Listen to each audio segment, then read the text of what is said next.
Hey guys, welcome back to our channel. In this video, I will show you how to get Collaborator request code in Shopify. Let's get started. So in order to do that, we need to head over in here under our settings.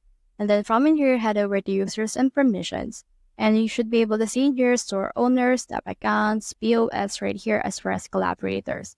So in here, you can actually choose if anyone can send a collaborator request or only people with a collaborator request code can send a collaborator request. So you have in here collaborator request code. So you can actually just head over and copy this by clicking on this and then sending it to people that you want as collaborator.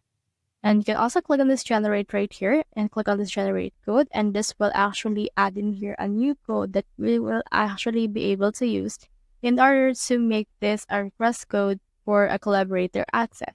And then as you can see right here, this will actually save itself and you can copy it and send this to people you want as collaborators.